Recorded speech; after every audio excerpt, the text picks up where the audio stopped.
RSS के 100 वर्ष पूरे हो चुके हैं। हमने एक योजना बनाई थी, शमसूल साहब के साथ और प्रोफ़ेसर राम पुनियानी साहब के साथ, कि आरएसएस के 100 साल के इतिहास पे चर्चा की जाए। पुनियानी साहब के साथ 4 एपिसोड का पूरा वादा था कि 4 एपिसोड हम लोग करेंगे, 2 एपिसोड कर चुके हैं। आज के एपिसोड में हम बात करने जा रहे हैं कि इमरजेंसी से लेकर और 2000 तक आरएसएस की क्या भूमिका रही। 84 के दंगों में, भागलपुर दंगों में आरएसएस की क्या भूमिका रही? बाबरी मस्जिद विध्वंस, उसमें क्या भूमिका रही? या फिर गुजरात दंगे, क्या भूमिका रही? सो 75 से लेकर और 2000 तक, नेक्स्ट एपिसोड 2000 से ले अब तक 25 साल, 100 साल मतलब 25-25 साल का इतिहास। प्रोफ़ेसर पुनियानी साहब हमारे साथ जुड़े हुए हैं, चलते हैं सीधे और इमरजेंसी से लेकर 2000 तक क्या है संघ परिवार का इतिहास। स्वागत है सर। धन्यवाद रतन लाल। जी। देखिए, हमने पिछली बार जब देखा तो इमरजेंसी तक हमने देखा। अब जी। इमरजेंसी में कई आरएसएस के कार्यकर्ताओं को जेल में डाला गया और जेल में रहकर इन्होंने लगातार कोशिश की कि कैसे जल्दी से जल्दी छूट कर आया जाए। इसी दौरान उनके जो सरसंघचालक थे, बाला साहब देवरस, उन्होंने इंदिरा गांधी को पत्र लिखकर उनकी तारीफ की और उनसे मिलने की इच्छा जाहिर की। इंदिरा गांधी ने उन्हें मिलने का मौका नहीं दिया क्योंकि वो जानती थी उनके क्या इरादे हैं। तो मुख्य रूप से इसी दौरान फिर जेल में जो आरएसएस के स्वयंसेवक और प्रचारक थे, उन्होंने माफ़ीनामे लिख कर देने की शुरुआत की।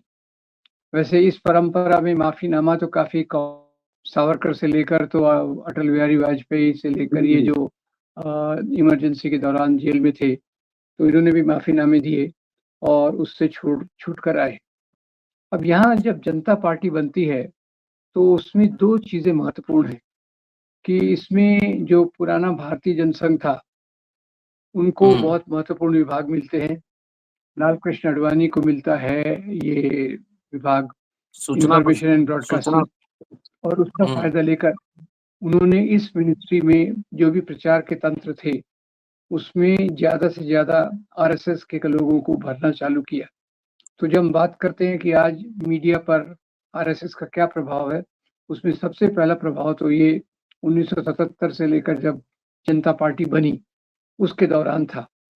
अब इसी दौरान जब जनता पार्टी बनी, तो इसका जो समाजवादी तबका था, खास तौर से राजनारायण और दूसरे लोग, उन्होंने बीजेपी यानी भारतीय जनसंघ के जो लोग थे, उनका संबंध आरएसएस से भी था।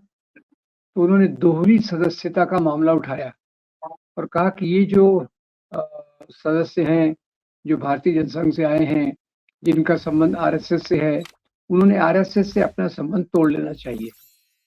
तो ये उस पर स्वीकार इन्होंने ये इस बात को नहीं किया। उन्होंने कहा आरएसएस तो हमारा प्राथमिक संगठन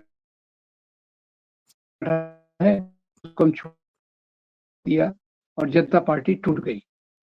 अब जनता पार्टी टूट गई तो यही जो पुराना जनसंघ था, वो भारतीय जनता पार्टी के रूप में फिर से उभरा और इसमें अटल बिहारी वाजपेयी अध्यक्ष के रूप में थे और उन्होंने जो नारा दिया वो बड़ा मजेदार था। नारा उन्होंने दिया गांधीवादी समाजवाद। अब इन्हीं के एक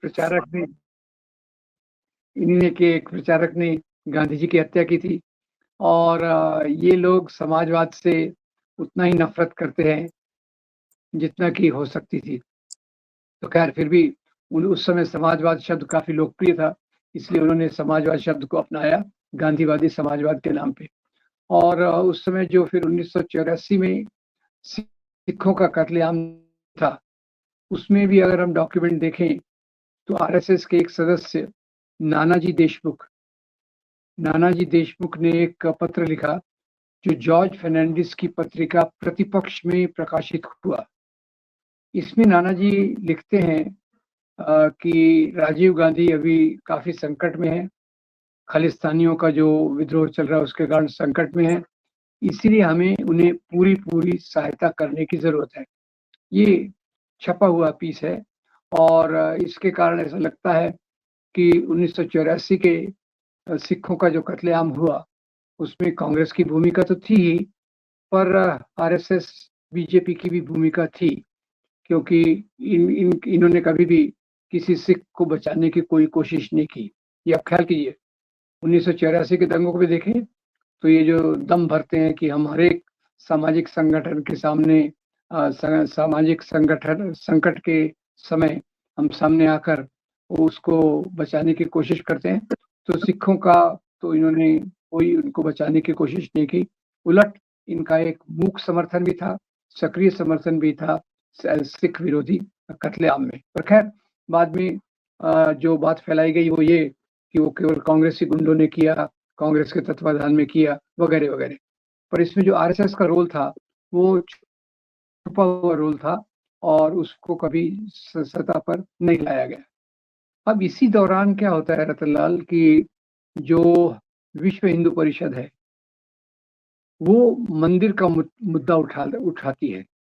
1980 के दशक में आप देखें तो देश में धार्मिकता बहुत राम बढ़ गई मंदिर। थी, मध्यम वर्ग सबका बहुत सक्रिय हो गया था और उसमें जो ये यात्रा अमरनाथ की जाती है, अमरनाथ में वाली जो यात्रा है वो बहुत लोकप्रिय हो गई थी, जगराता होने लग गए, जगह-जगह धार्मिकता का उन्माद समाज में देखने को मिला। अब इसी के दौरान शाह बानो का केस हुआ और शाह बानो के केस में जो सरकार ने सुप्रीम कोर्ट के फैसले को बदलकर दूसरा जो बिल लाया, वो एक मौका मिल गया आरएसएस को बहुत बड़ा प्रोपेगेंडा करने का। और वो प्रोपेगेंडा उन्होंने किया कि कांग्रेस जो है वो मुसलमानों का तुष्टीकरण कर रही है और दूसरा कि हमारा जो मंदिर है, जो मंदिर बाबर ने तोड़ा था और वहाँ मस्जिद बनवाई, तो वहाँ हमको हमारा वो एक पवित्र स्थान है, ऐसा एक उन्होंने आंदोलन शुरू किया। तो अभी तक शुरू में तो वीएचपी ने, विश्व हिंदू परिषद, जो आरएसएस का एक अंग है, उसने आंदोलन शुरू किया और बाद में इनका जो राजनीतिक पक्ष है, भारतीय जनता पार्टी, उसने इस आंदोलन को अपना केंद्रीय एजेंडा बना लिया। अब 1980 के आते तक वैसे देश में काफ़ी चीज़ों की एक स्थापना हो चुकी थी। लोकतंत्र अच्छे से आ गया था, 1 पर्सन 1 वोट अच्छे से आ गया था और दलित और इनकी समस्याएँ भी काफ़ी सतह पर आकर थोड़ा बहुत उनमें सुधार आना शुरू हो गया था। अब दूसरी तरफ से ये जो राम मंदिर का मुद्दा आया, तो राम मंदिर के मुद्दे के पीछे उनको काफ़ी समर्थन मिला और ख़ास तौर से समर्थन तब बढ़ गया जब 1990 में वीपी सिंह ने मंडल आयोग को लागू किया। अब मंडल आयोग को जब लागू किया तो खुले रूप से तो इसका विरोध आरएसएस ने नहीं किया, क्योंकि वो जानते थे कि अगर खुले रूप से किया तो चुनावी तौर पे इनके लिए घातक होगा। तो उन्होंने इसलिए खुले रूप से इसके लिए नहीं किया, पर उसी के समांतर उन्होंने रथ यात्रा को बहुत बड़ा महत्व दिया। आडवाणी ने जो रथ यात्रा निकाली, अभी विवाद चल रहा है, शशि थरूर उनको जन्मदिन पर बधाई देने गए थे, पर ये आडवाणी थे जिन्होंने यात्रा का उपयोग करके देश को बांटने का सबसे बड़ा काम किया। अभी तक जो यात्राएं हुई थी, गांधी जी की यात्राएं, बाद में दूसरे लोगों की यात्राएं, वो ज्यादातर देश को जोड़ने का काम करती थी। ये पहली यात्रा थी जो देश में विभाजनकारी एजेंडा को लेकर चल रही थी और ये भी है कि ये यात्रा आगे चलती जा रही थी और पीछे दंगे होते गए थे। ख्याल कीजिए कि दंगों का होना आकस्मिक नहीं था, इसके पीछे एक योजना थी और समाज का ध्रुवीकरण इस यात्रा के माध्यम से होने लग गया। फिर जब लालू प्रसाद यादव ने आडवाणी जी को बिहार में गिरफ्तार किया, उसके बाद तो भारतीय जनता पार्टी ने, जो वीपी सिंह का समर्थन कर रही थी, अपना समर्थन वापस ले लिया, सरकार गिर गई और वो एक दूसरी प्रक्रिया चली। उसके बाद चंद्रशेखर की चरण सिंह की सरकार आई, फिर चंद्रशेखर की सरकार आई, वगैरह। वो एक अलग किस्सा है। पर इसी के दौरान इन्होंने बाकी बहुत सारे प्रोग्राम किए, रामशिला पूजन और इसके नाम पर गांव-गांव से ईंटें जमा करना और बहुत बड़ा चंदा जमा करना राम मंदिर के लिए, ये प्रक्रिया इनकी चालू हो गई और इस प्रक्रिया के साथ उन्होंने 6 दिसंबर 1992 को कार सेवा करने का निर्णय लिया। अब पहली बात तो ये जी। आती है कि 6 दिसंबर क्यों? क्योंकि अभी तक तो 6 दिसंबर बाबा साहब के अ अ, 6 दिसंबर बाबा साहब की स्मृति से जुड़ा हुआ है। दलितों के लिए एक बड़ी परिनिर्वाण अस्मिता दिवस। का सवाल है। परिनिर्वाण दिवस, उसी दिन को इन्होंने चुना कार सेवा करने के लिए। अब इसमें एक और बहुत गहरी बात देखने की है कि अटल बिहारी वाजपेयी को माना जाता है कि वो एक बहुत लोकतांत्रिक स्वभाव के व्यक्ति थे, उदार थे, लिबरल थे। यही अटल बिहारी वाजपेयी 5 दिसंबर को लखनऊ में एक भाषण देते हैं। भाषण क्या देते हैं कि हमें कल कार सेवा करना है और कार सेवा करने के लिए ज़मीन को समतल करना पड़ेगा। वहाँ कंकड़ है, पत्थर है, तो उसको समतल करना पड़ेगा।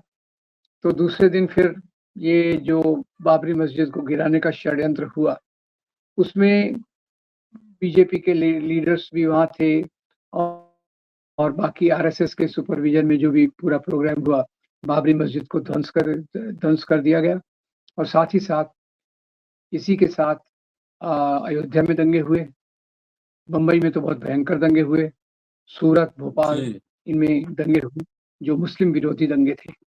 अब इसी समय सरकार ने इनको तीसरी बार आरएसएस को बैन किया। हम जैसे जानते हैं, पहली बार महात्मा गांधी जी के मर्डर के बाद, दूसरी बार इमरजेंसी के समय, तीसरी बार जो उनको बैन किया गया, वो बाबरी मस्जिद के ध्वंस के बाद इनको बैन किया गया, जो बैन बाद में लिफ्ट कर दिया गया। तो आरएसएस की सक्रियता इसी समय बहुत तेजी से चल रही थी।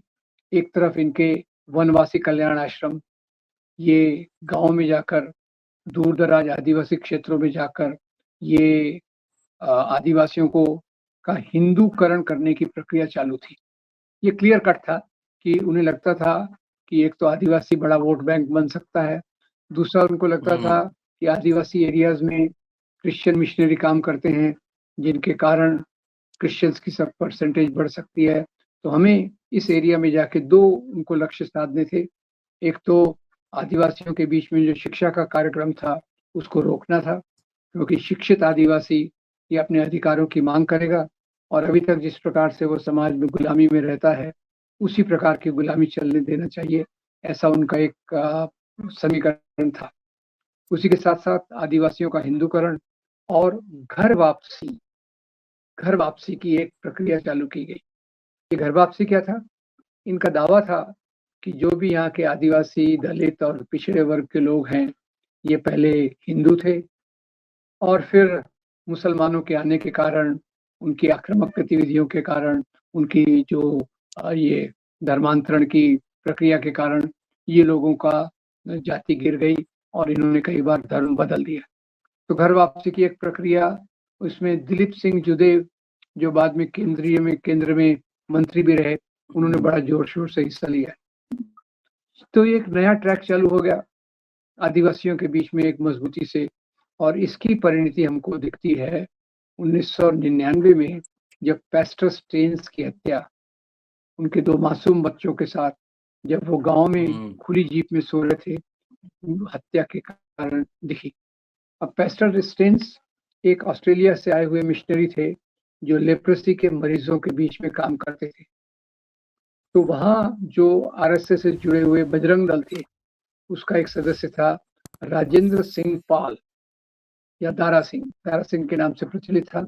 आरएसएस की गतिविधियों में भाग लेता था और एक और व्यक्ति थे जो अभी केंद्र में मंत्री बने हैं शायद। तो इन लोगों ने योजना बनाई कि पैस्टर ग्राहम स्टेन्स ये तो हमारी गतिविधियों में बड़ी रुकावट बन रहा है। तो एक प्लानिंग के चलते दारा सिंह के नेतृत्व में इनको जिंदा जला दिया गया 1999 में। तब वाजपेयी की सरकार थी, तो वाजपेयी ने उस समय मुरली मनोहर जोशी और जॉर्ज फर्नांडिस और नवीन पटनायक को वहाँ भेजा कि भाई ये क्या घटना हुई है। वैसे एक बात बता दूं कि घटना इतनी नृशंस थी कि उस समय भारत के राष्ट्रपति डॉक्टर के आर नारायणन ने कहा कि ये जो घटना है ये दुनिया के इतिहास में बहुत जो नफ़रत वाली चीज़ें हैं, उससे ये बिलॉन्ग करती है। बाद में ख़ैर ये 3 मंत्रियों ने तो कहा कि भई ये एक विदेशी चाल है, जो सरकार भारतीय जनता पार्टी की सरकार को कमज़ोर करना चाहती है। बाद में वाधवा कमीशन बैठा और वाधवा कमीशन ने बताया कि ये एक सुनियोजित चाल थी, जिसमें बजरंग दल के दारा सिंह ने आदिवासियों को भड़काकर पेस्टोसेंस को ज़िंदा जला दिया। यहाँ से इनकी ये गतिविधियाँ जो चुपचाप चालू थी आदिवासी क्षेत्रों में, इधर गुजरात में डांग्स, मध्य प्रदेश में झाबुआ और उड़ीसा में कंधमाल, इसके आसपास जो गतिविधियाँ थी, वो सतह पे आई और पेस्टोसेंस की हत्या के ऊपर जो कमीशन बैठा, वाधवा कमीशन ने खुले रूप से कहा, स्पष्ट रूप से कहा कि पेस्टोसेंस धर्मांतरण का काम नहीं कर रहे थे। ये यानी जो ऑफिशियली अपॉइंटेड कमीशन का भी ये रिपोर्ट था और उसमें उन्होंने इनको दोषी पाया, ज़्यादातर लोग जो बजरंग दल से और आरएसएस से जुड़े हुए थे। तो इसी दौरान जैसे मैंने बताया कि एक तो आदिवासी क्षेत्रों में इनका काम ज़्यादा बहुत मजबूत हो गया। दूसरा ओबीसी का जो सवाल है, वीपी सिंह ने जब मंडल कमीशन लाया, तो उसका चुपचाप विरोध करने के लिए इन्होंने बहुत सारे काम किए। एक तो मंदिर का मुद्दा समाज के पटल पर ला दिया। जहाँ एक तरफ सामाजिक न्याय का मुद्दा चल रहा था, उसके सामने हुँ, इन्होंने के मुद्दे को रखकर सामाजिक न्याय के मुद्दे को छोटा करने की कोशिश की। तो 2000 तक हुँ, हम देखें तो ये गुजरात की पूर्व भूमि में आता है। गुजरात में तैयारी चल रही थी और गुजरात में गाँव में जगह-जगह बोर्ड लग गए थे। गुजरात में गुजरात के हिंदू राष्ट्र में इस गाँव में आपका स्वागत है। ये बोर्ड गुजरात में लगना चालू हो गए थे 2002 के पहले ही, क्योंकि गुजरात में काफ़ी सक्रिय थे और गुजरात में तब जो ये आरएसएस की शाखाएँ बहुत मज़बूती से इस प्रकार का काम कर रही थी। मोटे तौर पे देखा जाए तो 1975 से लेके 2000 के बीच में आरएसएस ने जी, जो सबसे खतरनाक काम किया, वो था राम ये जो रथ यात्रा के माध्यम से समाज को डिवाइड करना, बाबरी मस्जिद के ध्वंस के हुँ, माध्यम से दंगे भड़काना और इस प्रकार से तीसरा आदिवासी क्षेत्रों में अपनी उपस्थिति इन्होंने दर्ज करा के वहाँ घर वापसी के कार्यक्रम, आदिवासियों का हिंदूकरण, ये प्रक्रियाएँ तेज हुई। इसी दौरान इन्होंने आदिवासी क्षेत्रों में एक तरफ शबरी के मेले लगाना शुरू किया और हनुमान जी को बहुत लोकप्रिय बनाया। रतनलाल जी, अभी आप तो सोशल साइंटिस्ट हैं, ख्याल कीजिएगा। आदिवासियों के बीच में ये शबरी को क्यों देवी बनाते हैं, ठीक है? शहरों में तो सवर्णों के लिए लक्ष्मी है, जो धन देती है, सरस्वती ज्ञान देती है और दुर्गा माता शक्ति देती है, पर आदिवासियों के लिए उन्होंने शबरी को चुना। क्या मतलब है इसका? कि भई आपकी हुँ, आदर्श शबरी हैं, आपकी आदर्श शबरी हैं, जो बहुत गरीब है, जो अपने भगवान को कुछ खिला नहीं सकती, तो जूठे बेर खिलाती हैं।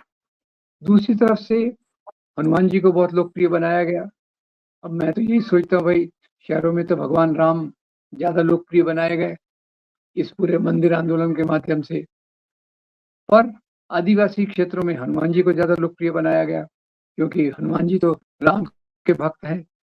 तो आदिवासियों में एक संदेश था कि आपको राम के प्रति जो सवर्ण हैं, उनकी सेवा करना है, आप उनकी सेवा करें।